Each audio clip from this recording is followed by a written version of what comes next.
Alright, kembali untuk waktu ini 12.15 minit tengah hari. Dan seperti yang kita janjikan, Tasha, kita nak bersolusi sihat lah macam biasa. Betul ya, jadi kita nak bawakan program solusi sihat pada waktu ini dengan topik yang sangat menarik ya. Ini adalah tentang obesiti. Kalau kata kita lihat dia cerita tentang obesiti ni, Arif, kan tak ada titik nota. Itu orang dewasa lah. Tetapi dalam kanak-kanak ni kan, contoh bayi dan sebagainya, bila kita tengok bayi tu macam gempal, obesiti dan sebagainya, macam comelnya. Tu saya setuju.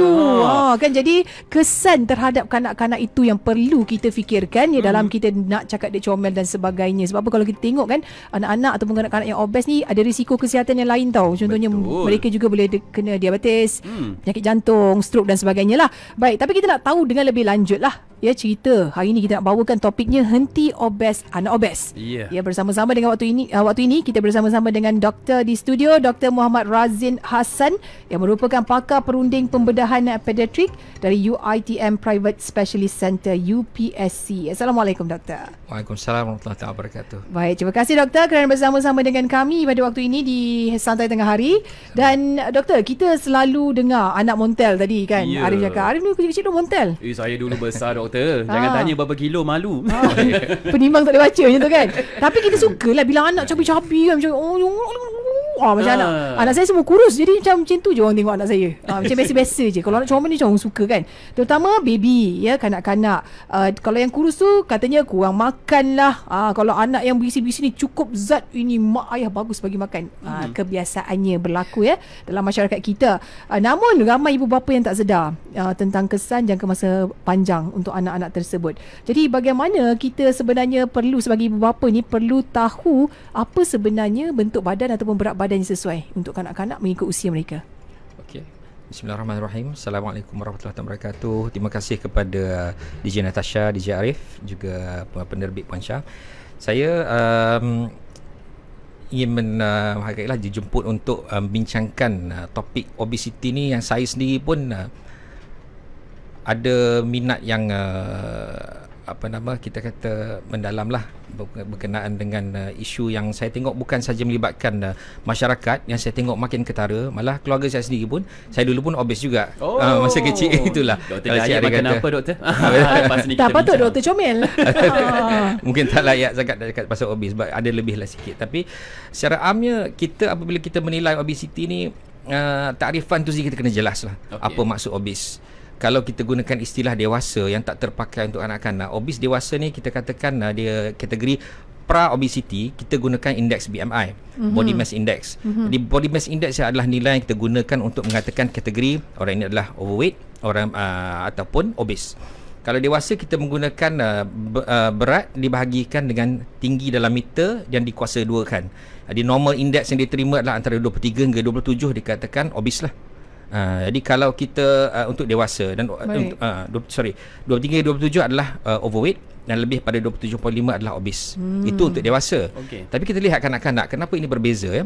Sebab kanak-kanak kita tengok jangkaan umur dan saiz tu berbeza. Daripada umur bayi, daripada umur toddlers kita panggil, antara 1 tahun 6 bulan hingga setahun, dan pada 2 tahun hingga 18 tahun, jangkauan saiz tu berbeza. Jadi kita terpaksa menggunakan carta yang direkomendkan oleh World Health Organization, WHO, yang mengatakan apabila kita menggunakan carta di mana dibandingkan antara BMI peratusan populasi tertentu, 90% mereka yang mempunyai berat lebih pada 95% populasi normal barulah dikategorikan sebagai obes.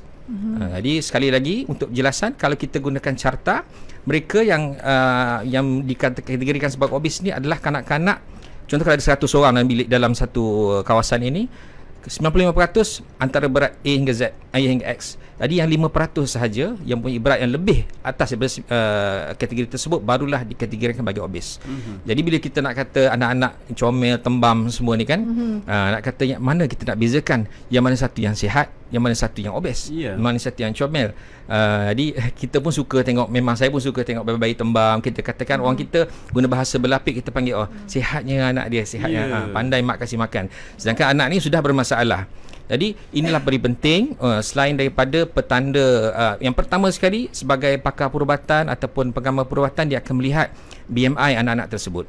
Jadi memang kalau diukur dalam carta mengikut umur, Mengikut berat dan tinggi yang dikuasa duakan dan melebihi 95%, barulah kita kategorikan anak ini bermasalah dan perlu perhatian perubatan lah. Dan ada tanda-tanda lain yang kita boleh mungkin sebut selepas ini, yang untuk baru kita nak kenal pasti bayi manakah yang perlu kita beri perhatian, bayi manakah yang boleh kita anggap sebagai sihat, normal lah. Okey. Baik, kalau kita tengok secara keseluruhan lah, nak berkenaan dengan status pula, doktor lihat adakah status kanak-kanak ataupun bayi yang obes ini dah pun mencapai status yang tinggi, ataupun kata dah boleh dikawal, ataupun masih rendah lagi bayi-bayi sebegini? Status yang tinggi maksud dalam populasi semasa di Malaysia. Okey, jadi untuk realiti semasa, kalau dikatakan kita tengoklah, kalau nak dibandingkan, kita kena banding pada tahun dulu bagaimana keadaan masyarakat Malaysia. Tahun 1996, tahap obesiti Malaysia hanya 4.4% obesiti Malaysia secara am, tapi sekarang sudah mencapai lebih daripada 4 kali ganda. Dulu sekarang kalau Malaysia dibandingkan mengikut kajian pada 2019, 1 dalam 6 kita adalah obes, sudah mencapai tahap obes. Sedangkan di UK dan US 1 dan 5 mereka lebih tinggi, tapi kita pun sudah mendekati tahap obesiti yang sebegini. Dan ini amat membimbangkan disebabkan kita lihat perkaitan yang ketara antara obesiti kanak-kanak dengan obesiti dewasa nanti. Jadi perlunya kita ada sedar, kita negara makin maju, makanan makin mudah diperolehi, dan ibu bapa pun kurang kesedaran tentang pentingnya bahaya obesiti yang boleh menjalar hingga dewasa. Itulah, saya harap realiti ini kita nampaklah. Okey, baik, cukup menarik ya berkenaan dengan kanak-kanak dan juga bayi lah ya yang mengalami obesiti. Dan saya teringat tahu, mak saya dulu selalu cerita bila lahir doktor cakap saya ni overweight. Jadi adakah itu memang mengalami masalah kegemukan ke bagaimana, doktor, untuk bayi ni, fasa bayi? Okey. Bayi yang lahir overweight ni, boleh saya tanya lahir biasa ke lahir belah? Normal. Lahir normal lah. Bayi yang lahir besar daripada biasa ataupun bigger than gestational age ni, dia akan dikesan di peringkat awal. Dia akan ada dia akan ada skala normal yang dianggap sebagai berat yang normal. Melebihi sistem berat tertentu boleh dikategorikan sebagai besar daripada biasa. Bila besar daripada biasa ini, kita akan lihat banyak faktor-faktor lain lah. Sama ada ibu ada masalah kencing manis masa dalam kandungan, atau anak tu sendiri ada masalah hormon. Jadi ada faktor-faktor ini memberi impak lah dari segi penilaian terhadap bayi puan sendirilah. Kalau contoh Puan Natasha besar pada masa tu, kalau doktor merasakan melebihi takat tertentu dan hormon yang diambil menunjukkan ketidaknormalan, tahap gula dalam darah, pelbagai penyiasatan untuk kita namakan sebagai tidak normal lah. Okey, itu di peringkat bayi lah, baby. Di peringkat bayi sahaja. Selepas lahir kan? Bayi tapi sekarang awak kurus. Macam tu kan, dia berusaha keras. Baik, jadi kita nak tahu sebenarnya bayi ataupun kanak-kanak ini seawal usia berapakah yang boleh sampai ke tahap obesiti ni, doktor? Tahap obesiti boleh berlaku macam saya cakap tadi, daripada lahir. Anak bayi yang sudah besar daripada biasa boleh memberi amaran lah, ataupun kesedaran, ataupun kita panggil red flag, bendera merah kepada doktor. Tetapi antara perkara yang kita tengok sebagaimana yang dikatakan rujukan utama bagi pakar pediatrik adalah carta. Jadi obesiti apabila berat dan ketinggian mereka yang dicarta menggunakan BMI melebihi 95% ini, mereka yang atas pada tahap 90% ini akan dikategorikan sebagai obes. Itu satu. Dan kalau dikatakan sebagai punca yang membeza antara tanda-tanda red flag lain adalah dia mula membesar, naik lebih di bawah umur 5 tahun. Sebab secara amnya berat BMI bayi akan naik pada umur setahun hingga 5 tahun dia akan turun, lepas 5 tahun dia akan naik balik. Tapi kalau di bawah umur 5 tahun ni akan ada sudden increase, tiba-tiba naik pada sebelum umur 5 tahun, BMI dia tiba-tiba sudah naik. Ini akan memberi petanda anak ini ada kemungkinan ada masalah lain lah. Pelbagai penyakit lain, contoh hypothyroid, penyakit yang menyebabkan mengganggu rembesan hormon thyroid pada bayi, boleh menyebabkan kenaikan berat badan yang mendadak juga. Hormon lain seperti Cushing syndrome, penyakit-penyakit ini yang boleh menyebabkan kegemukan yang ketara lah. PCOS, polycystic ovarian syndrome, ini pun boleh memberi antara punca, kita panggil punca sekunder. punca sengkudu yang memberi kenaikan berat badan yang mendadak. Jadi doktor akan melihat tanda-tanda yang berkaitan dengan sindrom-sindrom ini untuk dia justifikasi ataupun untuk membuat penyiasatan lebih lanjut untuk siasat. Jadi balik tadi, umur bila naik sudden increase kenaikan yang ketara sebelum umur 5 tahun akan memberi red flag lah, peringatan untuk doktor untuk penyiasatan lebih lanjut dah. Dan para ibu bapa juga perlu perhatikanlah kalau anak ada kenaikan yang ketara begini dan melebihi, kalau mengikut rawatan susulan di klinik kesihatan dan lihat BMI yang dicart itu melebihi 95%, pengawalan kesihatan akan memberi peringatan lah sama ada anak perlu disiasat lebih lanjut atau tidak lah. Banyak faktor lain kita tengok, sejarah, contoh keturunan, ibu bapa ada kencing manis, sebagainya dah, ada ibu bapa ada masalah darah tinggi, kematian awal disebab penyakit jantung. Semua ni kalau ada kaitan, kita ambil kira semasa kita menyiasat anak yang sudden tiba-tiba naik berat badan dengan tiba-tiba, terutama di bawah umur 5 tahun. Okey. Baik, itu kes yang naik tiba-tiba lah. Tetapi bila kita lihat kanak-kanak ni yang sama ada yang baru lahir ataupun bawah umur setahun, ada yang sampai berketul-ketul dengan dia tu sebab sihat. Macam roti ban tu. Macam roti ban, betul. Jadi adakah kanak-kanak yang baru lahir yang tembam dia tu lain macam, doktor? Kita boleh katakan obesity ataupun ia satu normal saja? Dia tengok sama balik pada jawapan saya tadi. Setiap bayi yang dilahirkan kita akan carta berdasarkan panjang dan berdasarkan berat. Walaupun dia nampak berlipat, tapi kalau masih lagi panjangnya dan beratnya dibahagikan dengan panjang dikuasakan 2, di bawah 95% BMI masih lagi boleh okey. Tapi lebih pada 95% ke atas, kita akan perhatikanlah, hati-hatilah. Di samping tanda-tanda lain tadilah, macam saya cakap, kalau tahap gula dalam darah dan sejarah ibu dan petanda-petanda lain. Jadi comel memang suka tengoklah. Tapi ibu bapa kena sedar. Saya tengok, saya sebagai pakar bedah pembedahan pun, saya tengok banyak komplikasi yang berkaitan dengan kanak-kanak gemuk inilah, kanak-kanak yang tembam ini, yang boleh datang dengan masalah-masalah yang khusus. Okey, baik. Jadi jangan lihat hanya pada dewasa. Kadang-kadang kita lihat penyakit ni pada warga emas je, doktor, kan? Tetapi seawal usia kanak-kanak pun, ibu bapa ni perlu cakna. Baik, dan kita tengok pula, bila tadi doktor kata ada macam-macam faktor bila anak-anak ni sampai ke tahap obesity ataupun kegemukan ni. Namun, ini satu pula situasi ni, dikatakan ada penjaga ni yang mengatakan anak mereka ni kurang makan, tapi suka minum susu je. Jadi adakah susu ni, doktor, boleh jadi penyumbang kepada masalah kegemukan kanak-kanak, terutamanya susu formula? Apa beza susu formula dengan susu ibu? Okey. Susu formula, susu ibu ni, kita jelas manfaat susu ibu adalah lebih tinggi. Dari segi kalori, kalau kita rujuk pada kalori, kalori susu ibu dan susu formula kebanyakannya sama. Kebanyakannya sama. Cuma manfaat lain dari segi immunity, dari segi bonding, psychological, emotional bonding, dia lebih daripada susu ibu. Itu tak memberi kaitan secara langsung lah. Tapi kalau menjawab pertanyaan di mana adakah susu formula ini memberi pertambahan berat badan, jumlah yang menentukan. Banyak mana yang kita kasih, jumlah menentukan. Sebab satu mil, contoh, satu mil susu ibu bersamaan dengan 0.67 kilokalori, bersama dengan susu formula dan formulasi biasa. Ada formulasi khas yang mana satu mil dia mempunyai kalori yang lebih tinggi. Formulasi yang memang khusus mempunyai kalori lebih tinggi. Jadi kalau diberi formulasi yang high kalori ini kepada bayi dan diberi dengan kuantiti yang lebih daripada keperluan dia, contoh, kalau bayi antara 8 bulan keperluan hingga 570 kalori bagi perempuan, 630 untuk lelaki. Contoh, bila 9 bulan keperluan kalori makin tinggi. Jadi 720 bagi lelaki, contoh 660 bagi perempuan. Kalau kita kasih lebih pada 600, kita kasih 700, kita kasih 1000 kalori, obviously susu ibu kan, susu formula akan menaikkan berat badan anak. Baik. Selain berat badan anak, banyak risiko lain. Contoh tersedak. Banyak kes saya terima yang selalu muntah. Bila kita cek, mak dia boleh menangis susu. Jadi sedang punca lain. Ini menyebabkan kita panggil overfeeding vomiting. Muntah disebabkan terlebih muntah, terlebih menyusu.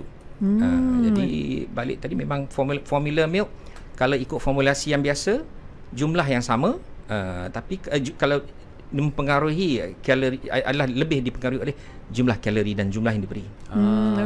Banyak bagi kenyang lah dia. Bila kenyang makin naik lah bagi tak salah, terbanyak bagi tu yang jadi salah tu. Tapi disclaimer lah, memang susu ibu adalah breast is best. Kita sokong. Kita suka. Baik, ada sahabat kita ni, pendengar kita tanya Encik Nasa, bagaimana pula kalau kanak-kanak ni dia kurang makan, doktor, tetapi tetap obes? Macam mana nak atasi situasi tersebut? Kurang makan tapi tetap obes. Okey, kita tengoklah kenapa anak menjadi obes. Dari mana datang obesity itu? Ada obesity, macam saya cakap, dia ada dua punca utama. Sama ada primary ataupun secondary. Primary ni primary 95% obes disebabkan primary, gaya hidup, pemakanan. Secondary adalah daripada disebabkan kesan lain, sama ada penyakit lain. Jadi kalau anak tak makan dan tapi aktif macam biasa tapi berat naik, kita kena siasat sama ada anak ada punca secondary. Penyakit yang saya sebut tadi lah. Ada Cushing, sama ada hypothyroid, anda kena siasat macam tu. Itu satu. Tapi kalau kemungkinan dia adalah berpunca daripada primary cause juga, iaitu pemakanan. Tapi pemakanan apa yang dia ambil? Saya pemakanan, contoh dia makan makanan sikit tapi dia makan high calorie food. Makanan yang kurang berkhasiat tapi gula tinggi, fast food, lemak tinggi, garam tinggi. Jadi ini boleh menyebabkan walaupun jumlah yang sedikit, kadang-kadang memberi kalori yang lebih. Nombor 3, kita tengok dari aktiviti. Kalau anak zaman sekarang lebih kepada screen time yang terlebih, aktiviti luaran tak macam zaman kita dulu main kat padang semua kan, lebih pada duduk dengan screen. Jadi bila prinsipnya adalah yang apabila yang masuk lebih pada yang keluar, maka akan naiklah berat badan, akan deposit sebagai lemak. Jadi kalau anak makan sikit tapi aktiviti pun sikit, penggunaan kalori pun sikit, berat badan dia akan naik. Jadi pastikan terlebih dahulu, adakah berat badan anak naik ini adakah disebabkan punca perubatan yang lain. Yang ini perlu disiasat, terutamanya perlu tengok penilaian doktor, ataupun memang aktiviti sedentary ataupun kualiti makan yang diambil lah. Makanan yang diambil. Okey. Banyak nak tengok ni. Belum lagi darab dengan ramai anak tu. Kena check satu-satu. Dia 6 orang anak, doktor. Ya. Alhamdulillah, rezeki. Jadi kita kata banyak. Okey, baik doktor.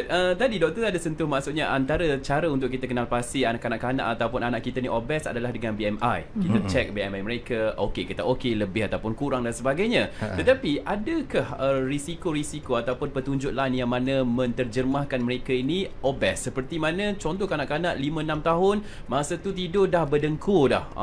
Maksudnya adakah itu adalah juga sebagai ciri-ciri obes, doktor? Ya. Okey. Lebih menjawab soalan DJ Arif. Apabila kita merujuk kepada obesiti ni satu fenomena yang memberi implikasi kesihatan yang besar. Dia memberi implikasi kesihatan bukan sahaja berdengkur, bukan sahaja sistem pernafasan, sistem jantung, banyak sistem.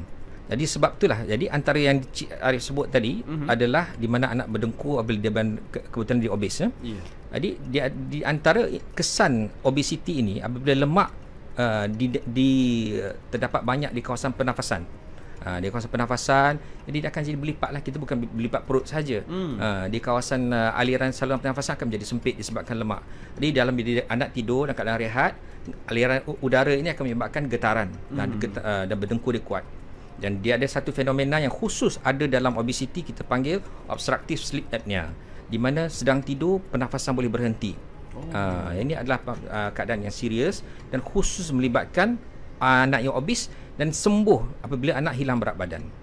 Implikasi dia serius. Apabila kurang kualiti tidur sedar, kualiti berdengkur pun kuat, jadi dia akan penat di sekolah. Dia bila penat di sekolah, pemakanan pun tak terjaga, pertumpuan semua akan terjejas. Jadi anak lebih lemah, tak bermaya. Jadi ini adalah antara komplikasi sebenarnya daripada obesiti. Ini salah satu daripada kesan simptom dia lah, daripada obesiti, berdengkur kuat dan anak kita tengok BMI adalah tinggi lah, lebih 90%. Jadi kena perhatikan lah. Selain pada sistem lain lah, yang memberi kesan pada jantung, memberi kesan kepada kesihatan keseluruhan anak itu sendiri. Okey, baik, itu dia ya, berkaitan dengan henti obes anak obes yang kita bawakan waktu ini dalam program Solusi Sihat bersama-sama Dr. Muhammad Razin. Doktor, okey, kita cerita tentang ibu bapa ni, kepekaan ibu bapa terhadap anak-anak. Memanglah kita tahu sebagai ibu bapa yang penting anak makan 3 kali sehari kan, kenyang, aktif kan dan sebagainya. Tetapi kenapa pentingnya untuk ibu bapa ni, doktor, melihat saiz badan anak-anak ini yang perlu diambil berat? Macam kalau kata saya kan, saya macam anak saya okey kot ni, dia aktif, dia makan dan sebagainya kan. Jadi tak perasan adakah dia terlalu kurus, adakah dia ni dia ni obesiti. Padahal kita tengok anak kita macam comel, okeylah tu tegak-tegak, orang nak puji-puji kita suka sebagai contoh. Jadi kat mana kepekaan ibu bapa tu yang perlu diambil kira terhadap pembesaran anak-anak? Baik, terima kasih pada soalan DJ Natasha. Soalan yang baik, dan kita tengok memang ibu bapa sebenar anak dia sihat. Betul. Anak dia sihat, dan tafsiran sihat tu secara macam saya sebut, kita boleh tengok secara subjektif. Oh, nampak sihat, aktif, berisi sikit, tapi kita nak tahu macam mana yang obes ni. Jadi sekali lagi, obesity dinilai dengan simptom dan juga BMI. Bila BMI melebihi 90% ke atas ini, anak memang perlu diambil kira dari segi pemakanan dan aktiviti dan apa-apa sumbang keadaan yang boleh menyumbang kepada kenaikan berat badan. Okey. Kesilapan antara punca ni adalah gaya fikir. Saya rasa macam Puan Natasha sebut tadi adalah cara berfikir lah.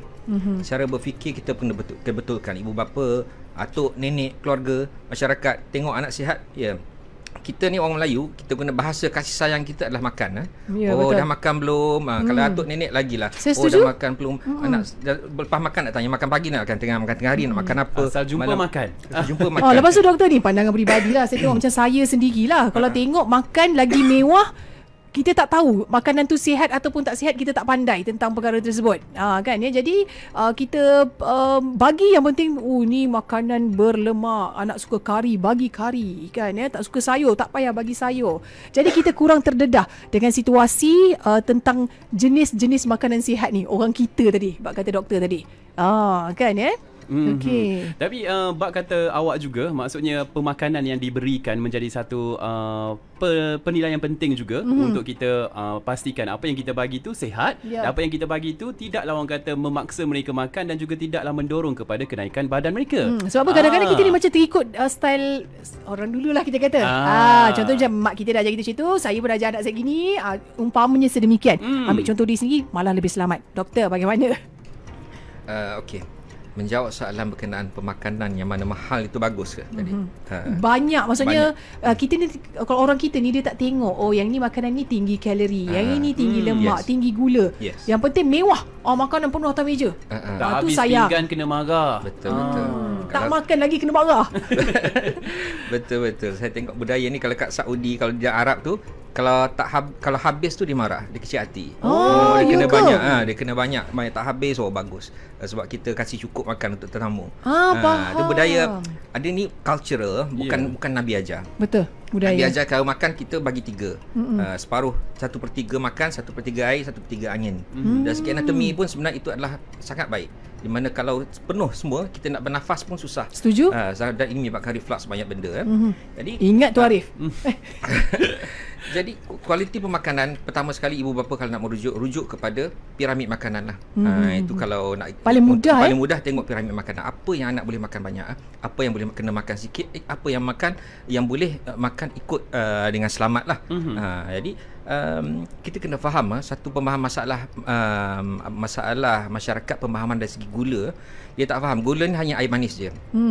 Air manis adalah gula. Jadi elakkan air manis okey, tapi makan nasi 2 berpinggan-pinggan makan nasi, makan roti banyak. Saya lah tu doktor. Sebab dia sebenarnya gula ni, glukos adalah satu batu bata. Dia membina roti, dia membina mi, membina mihun, membina makanan yang berkanji, karbohidrat. Kemudian bila masuk badan, dia akan breakdown jadi gula juga, akan jadi glukos. Kesan glukos macam mana dia menjadi kesan jadi lemak? Bila kita glukos tinggi, makin banyak kita makan, tak kisah dalam bentuk gula, dalam bentuk roti, nasi semua, apabila dia breakdown tinggi dalam badan, dia memberi kesan rentan insulin. Bila insulin ni kerja dia kunci untuk gula masuk dalam sel.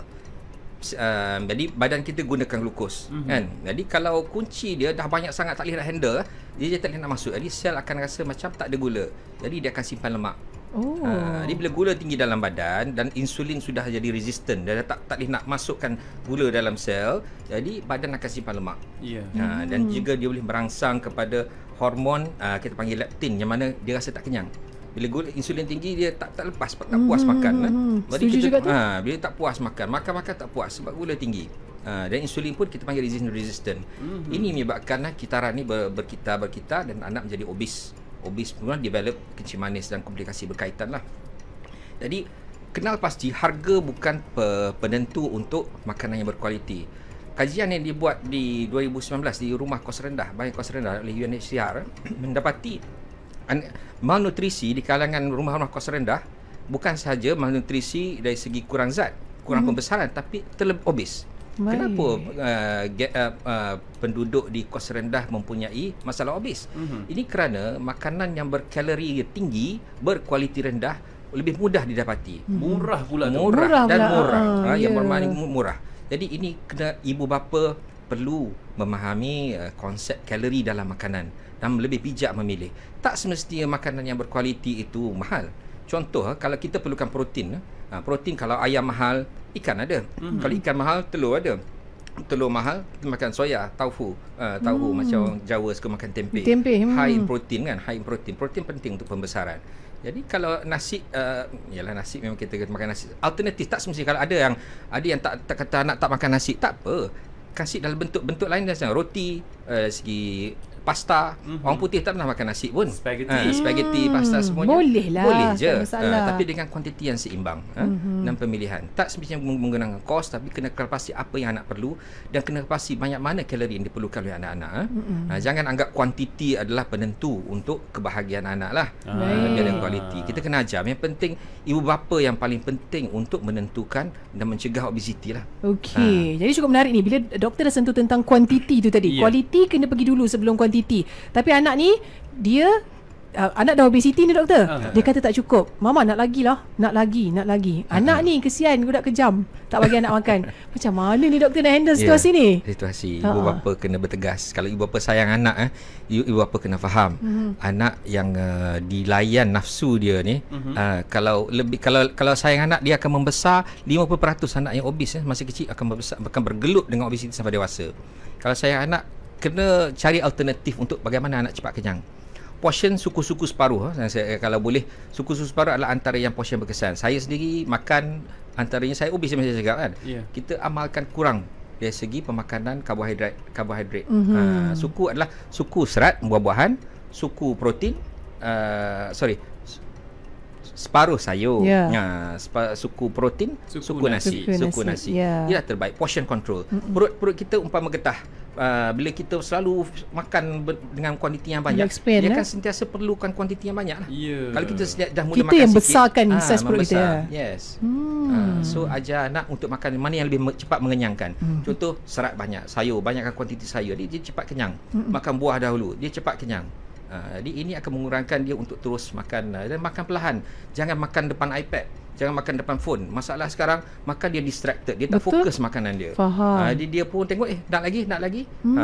Ajar anak jangan letak telefon depan atas meja masa makan. Setuju. Jadi bila makan ni menyebabkan dia tak mengappreciate nikmat yang Tuhan kasih. Dan kesan satu lagi adalah dia tak sepuas, tak sekenyang, tak menghargai pemakanan tu. Jadi ban kalau boleh, saya anti, jangan makan, jangan ada skrin kat TV. Kita save sikit lah. Saya pun sama jugalah. Kalau anak-anak tu take handphone, mula saya jadi singa dekat meja. Saya tertarik lah sebab saya baru tahu efeknya apa kalau kita makan depan skrin. Yang satu nikmat tu kita tahulah. Cuma yang efek tu tadi, kita tumpuan tak nak makanan itu tadi fokus. Kita tak rasa kenyang. Ikatan keluarga pun kan penting. Sebab tu saya dengan dia selalu gaduh. Saya tak mindful masa makan excuse me. Elakkanlah. Saya pun bersalah agak sometimes. Sama-sama kan, kita upgrade. Itu yang paling penting sekali. Doktor, satu soalan juga. Sebab bila kita cakap soal obes ni, kadang-kadang bayi ataupun kanak-kanak lelaki pada awalnya biasa saja, tidak obes. Tapi kadang-kadang mereka ada yang katalah, bila kau berkhatan kau akan naik badan. Betul tak ni doktor? Tu mitos ke fakta tu? Tak ada kajian, tapi saya duk orang duk cakap benda yang sama. Tak ada kajian, saya rasa incidental. Sebab biasanya berkhatan ni dibuat umur berapa? 9-10 tahun ramai yang macam tu. Jadi kebetulan kita sedang growth spurt. Jadi budak mendekati puberty lelaki pada masa tu, jadi dia kaitkan timing khatan tu dengan timing berat naik ataupun besaran. Dari segi kajian tak ada. Sebenarnya tengah umur tu memang nak meningkat. Kebetulan sahaja. Promo khatan boleh cakap macam tu. Nak besar lagi khatan 2 kali. Takut tak pergi khatan, takut obes. Tapi doktor tak tahu jugalah antara kanak-kanak, anak lelaki dengan anak perempuan ni, ada tak yang lebih cenderung untuk mengalami obesiti tu? Salah satu jantina lebih kepada obesity yang mana? Ke sama? Pembesaran kalau ke perempuan lebih dahulu untuk sampai puberty lebih awal. Peringkat awal. Tapi lelaki akan lebih lewat. Cuma dari segi obesiti, maklum saya adalah lebih kurang sama. Kecuali faktor-faktor sekunder yang ada masalah hormon, itu lain lah. Perempuan ada masalah yang lain, lelaki ada masalah lain. Okey, baik, Tadi itu dia. doktor dah ada kongsikan kepada kita Tasha berkaitan dengan apa risiko dari jenis penyakit yang akan dihadapi oleh kanak-kanak ataupun mereka yang obes ini. Dari segi rawatan pula doktor, maksudnya bila dah kita kenal pasti anak kita ataupun kanak-kanak ni dah ada unsur-unsur ataupun simptom obes ni, apa yang kita boleh sarankan untuk mereka mungkin boleh kurangkan ataupun untuk rawatan dari segi rawatannya doktor? Okey, baik. Penting kita tahu masalah tapi kita kena tahu solusi dia apa. Pertama sekali 95% yang cakap primarily adalah gaya hidup lah. 95% gaya hidup. Jadi peringkat rawatan pun ikut saranan Kementerian Kesihatan Malaysia kognitif, pemahaman, minda. Cara berfikir ibu bapa. Ibu bapa mainkan peranan yang amat penting. Jarang kita tengok anak yang obes, ibu bapa yang obes, anak dia kurus. Kadang-kadang anak yang obes, ibu bapa pun obes. Faham? Itu pertama di kajian ditunjukkan kalau kedua ibu bapa yang obes, lagilah anak ada kecenderungan yang lebih tinggi. Kopi ori kita kata. Ya. Ayah nak suruh anak kurus tapi ayah sendiri malas untuk exercise. Ayah sendiri makan tak kawal. Ayah makan KFC suruh anak makan sayur. So tak kenalah kan? Tak boleh lah. Boleh lah. Kita kena ikut melalui tindakan kita anak-anak bapa ni. kena jadi contoh. Role model. Masak ibu pun kena masak makanan yang sihat. Makanan yang sihat, kalori rendah. Jadi ini penting ibu bapa lebih dahulu.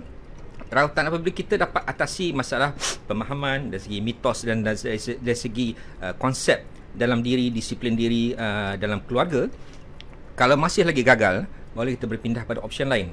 Jadi doktor akan menilai kalau anak yang obes ini perubahan cara hidup tidak memberi hasil yang menggalakkan dan anak mula ada komplikasi macam tadi OSA, diabetes sebagainya. Okey. Barulah kita offer perubatan. Perubatan ada banyak formulasi ubat sekarang ini. Ubat seperti penyekat hormon, minta maaf penyekat hormon untuk serapan lemak. Dan juga obat yang boleh namanya Orlistat. Orlistat ni dia menyekat bila kita makan makanan berlemak tak dapat dicerna. Jadi dia akan keluar. Masalah komplikasi dia berak dia berminyak. Okey. Itu antara satu contoh. Nombor dua, suntikan macam liraglutide sekarang. Dia pun boleh mengurangkan selera, memperlahankan gerakan perut. Jadi anak ni lebih kepada lambat lapar. Tapi ini adalah option yang lebih tak sesuai untuk anak-anak muda, lebih kepada yang pra-adolescent lah, 13 tahun ke atas. Okey, bagaimana pula doktor kalau kita lihat cara mak ayah ni bila dah dapati anak mereka ni obes dan sebagainya, doktor kata tadi ada ubat-ubat tertentu. Tetapi bagaimana pula dengan mak ayah yang memilih untuk kongsi suplemen yang mereka makan? Mak ni makan suplemen itu, suplemen ini untuk langsing. Dia bagi pula dekat anak dia suruh kurus juga. Boleh ke doktor? Suplemen begini, suplemen ni adalah banyak yang dibuat tanpa penyeliaan kandungan dan kajian. Jadi tradisional dari kandungan dan kesan yang kemasa panjang tidak. Ubat yang dibuat memerlukan kajian yang panjang. Dia akan test banyak peringkat dari segi keselamatan, dia akan tahu komplikasi berkaitan dengan ubat. Tak, suplemen tidak. Baik. Jadi suplemen ni terutama lagi macam ubat yang saya sebutkan tadi, kajian pada kanak-kanak tak banyak, jadi dia tak recommend. Jadi kalau suplemen ibu bapa main kasih je pada anak-anak tanpa mengetahui kesan daripada anak yang sedang membesar. Anak membesar, organ otak membesar, hati membesar, buah pinggang membesar. Kalau kecederaan ubat-ubat menyebabkan komplikasi pada buah pinggang, kekal sepanjang hayat. Saya pernah dapat makluman daripada pakar buah pinggang. Tempat saya kerja dulu, memang anak setengah yang memakan suplemen tertentu menyebabkan keterukan komplikasi buah pinggang. Walaupun masih kanak-kanak. Jadi hati-hati memberi suplemen pada anak-anak tanpa mengetahui kandungan dan kesan. Jadi saya tak recommend lah. Okey, baik. Itu dia berkaitan dengan anak-anak yang obes. Banyak sebenarnya doktor dah kongsikan bersama-sama dengan kita bersama. Okey, tentang kenapa penting untuk ibu bapa cakna kan tentang tumbesaran anak-anak itu. Berisi sikit tak apa, jangan dah sampai ke tahap obesiti dah, Arif. Nampak esok kalau kahwin ingat ni. Check. Kan kalau kata anak mewarisi awak lagi lah. Memanglah cuma comel-comel, gebu-gebu gitu. Saya berisi dengan impian. Okey, jadi kita nak mengakhiri program kita secara ringkas saja doktor. Okey, nasihat doktor kepada semua pendengar-pendengar di Bernama Radio tentang situasi ketika ini Ada peringatan tadi awal-awal doktor bagi tahu tentang masalah obesiti di kalangan kanak-kanak ini. Silakan doktor. Baik, untuk pesanan terakhir saya lah dan sesi ni, obesiti untuk kanak-kanak ni tak boleh diambil ringan. Gejala dia makin serius sekarang dalam masyarakat kita. Jangan istilahkan kasih sayang anak ni dengan memberi makan tanpa kawalan. Dan peranan ibu bapa amat penting. sebab komplikasi dia sepanjang hayat. Anak yang obes akan mewarisi keobesan dan bergelut dengan obesiti sampai dia tua. Jadi kalau sayang anak, atasi ini terutama sebelum umur 12-14 tahun, sebelum puberty. Jadi jangan ambil mudah. Kos perawatan makin tinggi, apabila makin tua akan beri kesan ekonomi, psikologi, sebagainya, banyak kesan. Betul. Harap muhasabah lah, dan kita ingatlah peranan pada pesanan Rasulullah ni, ada makan, minumlah, pakailah, sedekahlah tanpa berlebihan. Apa kita buat jangan berlebihan. Kita hidup ni memang nak kena bersederhana. Itu yang terbaik untuk kita semua. Baik, apa pun terima kasih doktor kerana bersama-sama dengan kami dalam program Solusi Sihat pada hari ini, dan kita semoga segala ilmu dan juga nasihat daripada doktor ni tadi kita dapat manfaatkan sebaik mungkin ke dalam ahli keluarga kita. Betul. Hadam betul-betul. Sayang anak bukan bagi makan, tapi kita kena kawal mereka makan. Dapat sekali. Okey, baik, itu dia tadi Dr. Muhammad Razin Hassan, pakar perunding pembedahan pediatrik dari UiTM Private Specialist Center UPSC, yang bersama-sama dengan kita. Baik, terima kasih doktor sekali lagi. Dan untuk anda teruskan bersama kami di Bernama Radio. Untuk anda dengarkan Bernama Radio di frekuensi Lembah Kelang, Johor Bahru, Kuching dan Kota Kinabalu.